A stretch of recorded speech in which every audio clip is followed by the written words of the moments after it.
사랑 가운데 하나님 아버지 참으로 감사드립니다.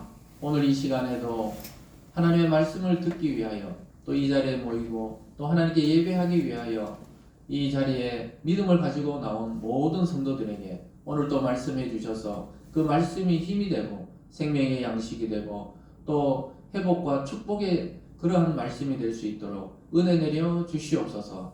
특별히 영상을 통해 오랜 시간 가정에서 직장에서 또 사업체에서 말씀을 듣고 있는 우리 멀리 떨어져 있는 성도들에게도 동일한 은혜와 축복을 주시고 2022년 올 한 해가 회복과 부흥과 축복의 한 해가 될 수 있도록 복 내려 주시옵소서.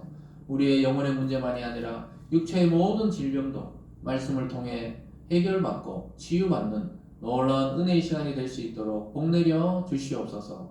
감사드리며 예수님 이름으로 기도드리옵나이다. 아멘. 오늘 말씀을 통해서 유한한 삶, 영원한 약속, 유한한 삶, 영원한 약속이라는 제목으로 말씀을 증거하겠습니다. 그 의학의 아버지라면은 우리가 히포크라테스다 이렇게 말합니다. 그래서 예전에는, 지금도 하는지는 모르겠습니다. 예전에는 히포크라테스 선서라고 해서 의사들이 이제 의사가 될 때 그 선서를 합니다. 간호사들 같은 경우에는 뭐 나이팅게일 선서다 이렇게 하듯이 의사들은 히포크라테스라는 그 고대 그리스의 의학자입니다. 의학자. 고대 그리스의 의학자. 그 사람을 본받자. 뭐 이런 정신을 본받자. 이래가지고 그분이 그래서 의학의 아버지다. 그래서 뭐 대구도 경북대 의대라든가 이렇게 의대에 가보면 이게 흉상이 있어요. 그런데 가보면 히포크라테스라고 이렇게 동상이나 흉상이죠. 얼굴 모양을 이렇게 해놓은 것을 본 적이 있는 것 같아요. 그래서 가보면은 그 사람이 남긴 말 중에 유명한 말이 아마 여러분들도 다 아는 말입니다. 인생은 짧고 예술은 길다. 이 명언을 남긴 분이 바로 히포크라테스다. 보통 이렇게 말하는데요. 실제 그 번역을 어떤 분은 번역이 잘못됐다 이렇게 말하더라고요. 인생은 짧고 기술은 길다 이렇게 번역하는 게 더 맞다 이렇게 말하는데 어쨌든 뭐 기술이든 예술이든 이것은 오랫동안 남아있지만 우리 인간은 이 삶이 유한하다.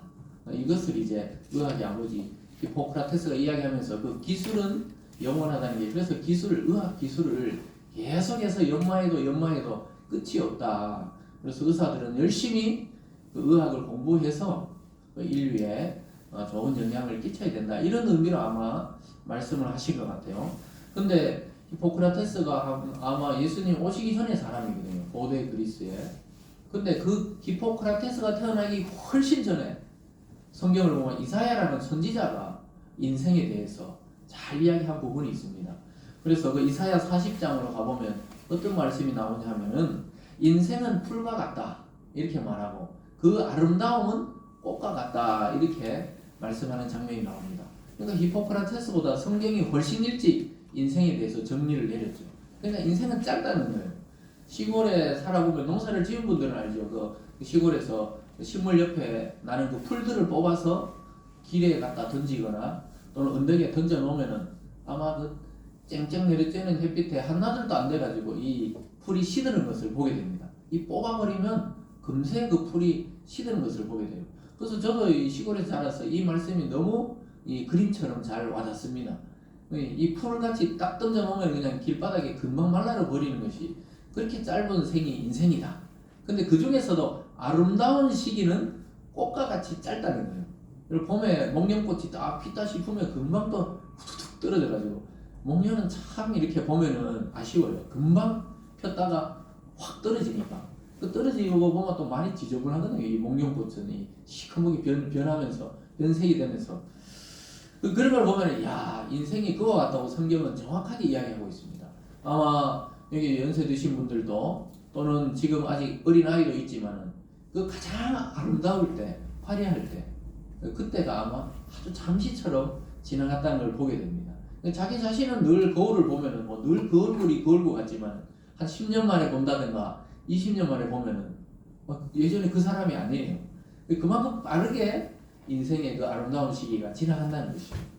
그래서 사람들은 야, 그 정말 그 다시 한번 이 꽃 같은 시절로 돌아가고 싶다 해가지고 막 피부에 투자를 많이 하죠. 그래서 요즘에 뭐 성형을 한다든가 또 안티에이징 기술, 늙지 않는 기술을 사용해서 하는데 이 목은 잘 그게 안 된다 하더라고요. 이 목에는 이 주름 방지나 이게 잘 안 된다고 하더라고요.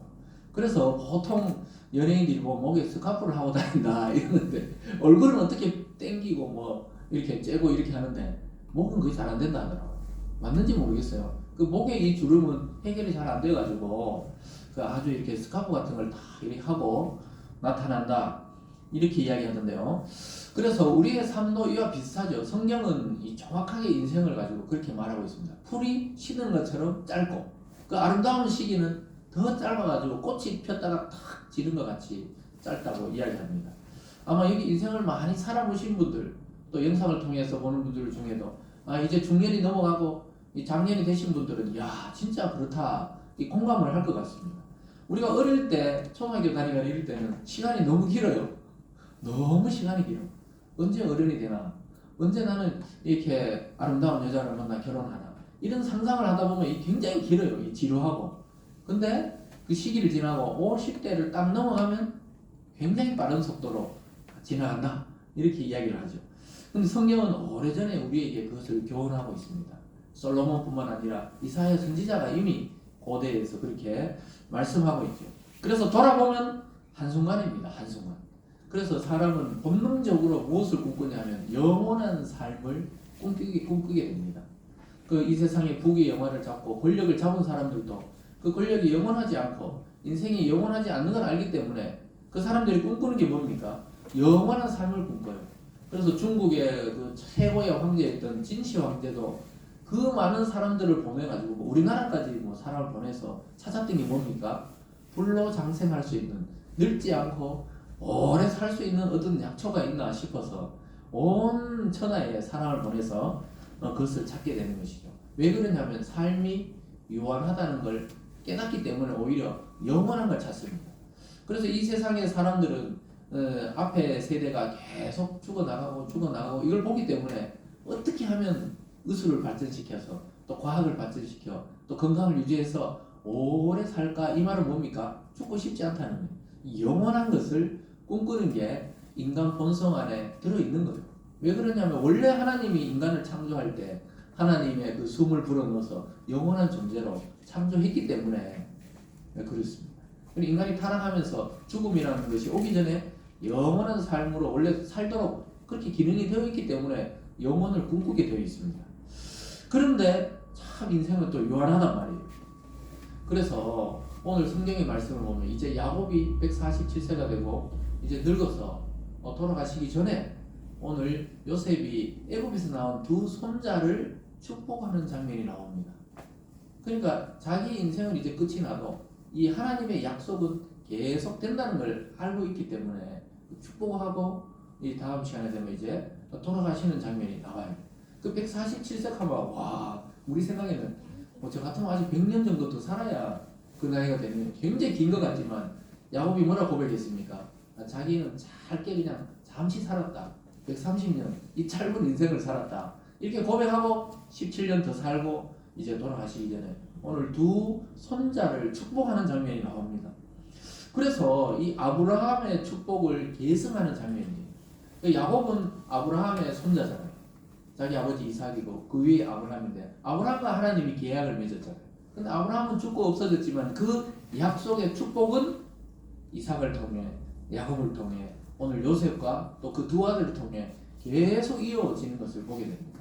그래서 여러분들이 이 붙잡아야 되는 건 무엇이냐? 이 유한한 이 삶을 붙잡는 게 아니고 영원한 하나님의 약속, 이 말씀을 붙잡는 그러한 축복이 있기를 주님의 이름으로 축원합니다. 그래서 이 언약이 어디서 완성되냐면 예수 그리스도가 이 땅에 오면서 구약의 모든 약속이 완성이 되어버렸어요. 그래서 이제 예수님을 딱 붙들면 구약의 모든 축복을 우리가 받게 되어 있는 것입니다. 믿습니까? 아주 놀라운 축복이 그리스도 안에 완성이 되어버렸어요. 아브라함과 이삭과 야곱과 나중에 다윗 그 모든 축복이 예수 안으로 들어왔어요. 그래서 신약을 처음 시작할 때 마태복음이 그렇게 이야기하죠. 아브라함과 다윗의 자손 예수 그리스도라 이렇게 이야기합니다. 아브라함의 축복과 다윗의 왕권을 통째로 가지고 오신 분이 누구냐? 예수님이다. 우리는 그분 속에 들어가는 거잖아요. 예수님이 내가 너희 안에 너희가 내 안에 거하면 그 약속을 딱 붙들면은 구약의 모든 축복이 우리에게로 이제 넘어오게 되어 있는 것입니다. 그 핵심의 교회가 있고 그 핵심에 여러분 자신 이 성도가 있다는 사실입니다. 그래서 여러분 오늘 말씀을 묵상하시면서 하나님이 우리에게 주신 영원한 언약을 붙들고 이 세상을 살아가야 합니다. 그래서 유한한 이 세상에는 또 우리 자신에게 너무 소망을 두다 보면 실망을 하게 됩니다. 그래서 우리는 오히려 이 영원한 주님의 말씀과 그 약속의 소망을 두고 하루하루 살아가는 저와 여러분이 되기를 주님의 이름으로 축복합니다. 오늘 첫 번째로 보면요, 대를 이어서 언약의 계승이 이루어지는 것을 보게 됩니다. 이 구약은 아주 특별해요. 이 신약하고 좀 다르게 구약은 혈통적으로 그 언약, 축복이 계승이 됩니다. 제사장의 집안은 계속 제사장이에요. 왕권에 가진 다윗의 후손은 계속 왕이 됩니다. 오늘 아브라함의 언약은 이삭과 야곱과 요셉과 에브라임과 므낫세 이 혈통적으로 이렇게 계승이 되는 게 특징이에요. 그런데 우리가 그리스도 안에 아브라함의 후손은 영적으로 이게 계승이 됩니다. 그래서 저와 여러분도 예수 믿으면서 아브라함의 후손이 된 거예요, 영적으로. 그래서 우리가 그 축복이 우리도 받게 된 것입니다. 오늘 첫 장면에서 야곱이 깊은 병이 든 걸 듣게 되었어요. 이제 애굽에 와서 한 17년 살다가 이제 너무 노쇠해가지고 이제 침상에서 일어나지 못하고 지난 시간에 보니까 요셉이 불러다가 내 잡내를 어떻게 해라 지시하는 마지막 유언을 남기고 그래도 더 살았어요. 그러면서도 침상에 누워 계시는데 너무 병이 중하다 이 말은 곧 돌아가실 것 같다는 소식이 요셉에게 전해집니다. 그 장면으로 오늘 시작이 돼요. 그럴 때 요셉은 어떻게 했냐면은 빨리 자기 혼자 간 게 아니고 그동안 데려가지 않았던 손자들을 자기 아버지에게 데려가는 모습을 보게 됩니다. 1절에 보면 이렇게 말해요. 이 일 후에 어떤 사람이 요셉에게 말하기를 내 아버지가 병들었다 하므로 그가 곧 두 아들 므낫세와 에브라임과 함께 이르니. 아니 왜 갑자기 자기가 가서 이제 요원을 듣든가 또 어떻게 해야 되는데 두 아들을 막 급하게 자기가 애굽에서 낳았던 두 아들을 빨리 데려갑니다. 지금까지는 아마 아버지에게 소개를 안 했던 것 같아요. 왜 그러냐면 애굽의 여자 그 온의 제사장 보디베라의 딸과 결혼을 했었잖아요. 그래서 이 혼혈 쪽이 혼혈 오늘날 말하면 혼혈이었습니다. 혼혈 요셉의 두 아들은 왜 그러냐면 유대는 전통적인 자기 혈통이 중요하거든요. 아브라함과 이삭과 야곱 그 아들 중에 해야 되는데 그래도 요셉이 생각해 보니까 아무리 내가 애굽에서 났어도 이 아들이 유대 계통으로 살도록 만들어야 된다. 하나님의 축복을 받아야 된다 싶어가지고 아버지에게 빨리 데려온 겁니다. 그 돌아가시기 전에 뭐 말을 남기는 게 아니고 아이들에게 축복해달라고 막 데려가는 것이죠. 그래서 참 이 하나님의 축복과 신앙에 대해서 요셉도 눈을 뜨고 있었어요. 자기 아버지가 어떤 사람인지 알고 있었어요. 할아버지 그 아브라함부터 또 이삭부터 어마어마한 축복이 야곱에게 이어지고 있다는 걸 알게 됩니다. 그래서 자기 두 아들도 이 축복을 받아야 된다. 이 세상에서는 뭐 권력을 가지고 있는 집안이니까 세상의 권력을 받으려 하는 게 아니에요. 하나님의 축복을 계승하려고 아이들을 다 데려가는 모습을 보게 됩니다. 그래서 자기 앞에 요셉과 두 손자가 왔다는 이야기를 들으니까 지금까지 계속 침대에 누워만 계시던 이 야곱이 침상에 앉는 모습을 보게 돼요. 야, 이렇게 힘이 나나. 자기 아들을 봤을 때도 힘을 냈지만 자기 아들의 두 아들이 또 있다는 소식을 듣고 막 침상에 딱 바르게 일어나 앉는 것을 보게 됩니다. 참 이 핏줄이 엄청나게 힘을 발휘하는 것 같아요. 이대로 보면 이렇게 말합니다. 어떤 사람이 야곱에게 말하되 내 아들 요셉이 내게 왔다 하며 이스라엘이 힘을 내어 침상에 앉아. 침상에 앉을 힘이 없었거든요. 계속 병들어가 침상에 이제 누워서 하나님이 부를 순간만 기다리고 계셨는데 침상에 앉은 거예요. 야곱이 그만큼 뭔가 소망이 생긴 거예요. 요셉에게도 소망이 있었지만 요셉의 아들들이 생겼다는 것은 물론 지금 문화에서는 그렇게 말하면 안 되지만 그 당시에는 아들이 있어야 되거든. 아들이. 그 아들이 두 명이나 있다고 손자가 두 명이나 있다니까 그 소식을 듣고 벌떡 일어나서 축복을 해주려고 작정을 합니다. 3절과 4절을 보면요. 요셉에게 이르되 이전에 가나안 땅 루스에서 전능하신 하나님이 내게 나타나사 복을 주시며 내게 이르시되 내가 너로 생육하고 번성하게 하여 내게서 많은 백성이 나게 하고 내가 이 땅을 내 후손에게 주어 영원한 소유가 되게 하리라 하셨느니라. 그 야곱이 하나님께 받은 그 축복의 내용을 요셉에게 전수해주고 있어요. 이게 비밀인데 이렇게 이야기하면서 자기가 그 루스 땅에서 가나안 땅에 있을 때 하나님이 내게 나타나서 복을 주셨는데 무슨 복을 줬냐? 생육하고 번성하고 너를 통해 수많은 후손이 이 땅에 생겨날 것이다. 이게 바로 아브라함의 축복을 이삭이 받았고, 이삭은 아주 짧게 기록되어 있죠. 그 다음에 야곱에게서 막 이야기가 엄청나게 길어지잖아요. 야곱에게서 그 복이 현실화되는 거예요. 12아들뿐만 아니고 오늘 애굽에서 또 두 손자를 보면서 이거 확신한 겁니다. 그래 요셉에게 막 이 복을 물려주려고 지금 이야기하고 있어요. 하나님이 모든 소유를 내게 줬는데 이 영적인 복을 너에게 주겠다. 오늘 이렇게 말씀하고 있습니다. 여러분, 구약은 땅과 자손과 민족, 이 축복이 아브라함에게 준 겁니다. 땅과 자손과 민족, 이게 아브라함의 축복입니다. 그걸 대대로 계승하는 건데 이걸 딱 받아야 그 축복의 중심에 서게 됩니다. 그런데 이것이 이제 그리스도 안에서 완성이 됐다고 그랬잖아요. 예수님이 이걸 완성시켜 버렸기 때문에 우리는 그 구약의 혈통의 아브라함의 후손이 아니어도 이 언약의 복을 받게 된 것입니다. 그래서 교회 공동체로 흘러왔고 저와 여러분 성도 개개인에게는 오늘 이 아브라함의 축복이 넘어왔습니다. 하나님 나라의 어마어마한 복이 바로 그리스도의 몸된 교회에 감추어진 보화입니다. 그래서 여러분 교회에 와서 뭘 받아야 되느냐? 이 축복을 받아야 돼요. 물질의 축복, 건강의 축복, 또 자녀의 축복도 받아야 되지만 가장 큰 게 뭐냐? 영적으로 하나님의 말씀의 축복을 받아야 되는 겁니다. 그걸 자기 걸로 차지할 때 이 세상 모든 것을 차지하는 것과 똑같은 효과가 있다는 것입니다. 믿습니까? 그래서 이 복을 발견한 사람은 세상의 복이 약간 이제 시시해 보이기 시작하죠. 그래야 정상이에요. 진짜 교회의 복은 이 진짜 축복은 이 교회와 성경 안에 다 들어있는 것입니다. 이걸 캐내야 돼요. 하나하나 캐내서 자신의 인생에 그 마음의 보화에 계속 보물함에 쌓아야 이 진짜 복을 차지하고 그 복을 나중에 후손들에게 쫙 물려줘야 돼요. 무슨 말인지 아시겠죠? 오늘 이 야곱이 요셉이 지금 뭐 권력이 없습니까? 돈이 없습니까? 오히려 야곱보다 더 큰 권력을 갖고 있죠. 근데 그 자녀에게 물려주려고 하는 축복이 뭡니까? 이 우주적인 축복. 하나님의 그 영적인 유산을 상속해 주려고 그 손자에게 주려고 하는 거예요. 오늘 두 번째로는 요셉의 두 아들 에브라임과 므낫세를 야곱이 양자로 삼는 걸 보게 됩니다. 자기의 손자 두 명을 양자로 삼아요. 양자란 것은 똑같은 그 아들들과의 효력이 있는 거잖아요.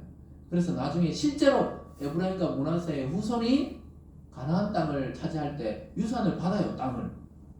그러니까 이 혼혈족이고 사실 유대 전통 피가 아닌데 그들이 12지파 안에 들어가게 되는 것을 보게 됩니다.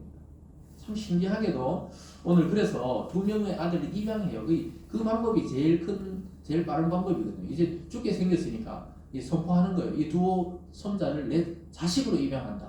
그 말은 얘들도 똑같이 자기 형제들과 그 위의 형들과 똑같이 사실은 큰아버지들이죠. 똑같이 유산을 받게 될 거다. 그리고 유대인의 계통, 아브라함의 후손으로 이 두 명을 받아들이는 그런 장면이 나타나요.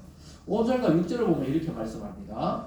내가 애굽으로 와서 내게 이르기 전에 애굽에서 내가 낳은 두 아들 에브라임과 므낫세는 내 것이라. 루벤과 시므온처럼 내 것이 될 것이요 이들 후에 내 소생은 내 것이 될 것이며 그들의 유산은 그들의 형의 이름으로 함께 받으리라. 이게 어마어마한 축복이 지금 넘어가고 있는 거예요. 그 요셉은 자기 혼자 받을 축복을 이제 두 아들이 받기 때문에 두 몫을 받는 거예요. 무슨 말인지 따라왔죠? 그래서 나중에 요셉 지파란 건 없어요. 가나안 땅을 정복할 때 에브라임과 므낫세 지파는 있죠. 근데 요셉 지파는 없어요. 그것도 레위 그 형제 중에 레위는 나중에 제사장 직분 레위인으로 하나님이 선택했기 때문에 또 땅이 없어요. 그래서 이 10명의 형제와 이 손자 2명이 아들이 되면서 12지파가 딱 나누어집니다. 그래서 레위하고 요셉은 땅이 없어요. 실제로는 원래 없어요. 왜냐 그 아들 2명이 자기 아버지의 아들이 되어버리기 때문에 그들이 축복을 받는 겁니다. 아주 야곱이 하나님이 주신 지혜를 통해 12아들이 결국 형성되어서 12지파가 형성되도록 만들어주고 있습니다. 그래서 에브라임과 므낫세는 나중에 이 약속대로 나중에 여호수아를 통해 가나안이 정복되고 모든 정복 전쟁이 끝났을 때 이 두 몫을 받게 됩니다. 결국은 요셉이 두 몫을 받은 것이나 마찬가지죠. 그래서 사실 야곱이 요셉을 그렇게 영적인 장자로 생각했던 거예요. 11번째 아들이었지만 그 하나님의 그 족장의 축복을 요셉에게로 갔던 것입니다. 그 요즘 말로 하면은 이 혼을 이스라엘의 순수 혈통이 아닌데 자기 아이로 받아들였어요. 왜냐하면 이게 하나님의 축복입니다. 이 요셉이 그동안 이 믿어왔던 그 하나님의 축복을 자기 자손에게 받고 있는 것이죠.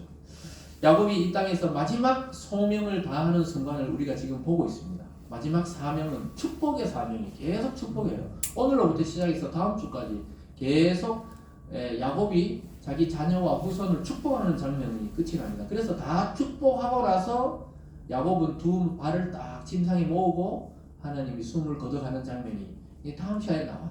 아주 놀랍게도 오늘 두 손자를 축복하고 다음 시간에는 이제 막 다음 시간부터는 12아들을 막 순서대로 축복하고는 딱 숨을 거뒀습니다. 그러니까 여러분 마지막에 뭘 해야 된다고요? 이 축복을 해야 돼요. 축복. 후대들에게 축복을 해야 됩니다. 목회자들도 나중에 은퇴하기 전에 뭘 해야 됩니까? 후배 목사들과 또 그 성도들에게 마지막 축복을 하고 사라져야지. 마지막 저주를 하면 안 되는 것입니다. 그래서 사랑하는 여러분, 인생은 참 생각보다 빠르게 지나간다고 그랬죠. 성경이 우리에게 말씀하는 거니까 틀림없는 말일 겁니다. 그래서 믿음의 성도들도 이 땅에 죽을 때까지 사명이 있는 거예요, 사실은. 우리가 직분은 뭐 70세대만 다 이렇게 벗어나도 죽을 때까지 사명이 뭡니까? 후손들을 축복하고 또 교회로 영적인 후손들을 축복하는 그런 사명이 우리에게 남아있는 줄 믿습니다. 그래서 하나님은 우리에게 수많은 일을 해라, 업적을 쌓아라 이런 걸 말하는 게 아니에요. 하나님의 약속의 이 복음을 가지고 세상을 축복하고 후대들을 축복하고 또 교회의 영적인 후손들을 축복하기를 원하는 것입니다.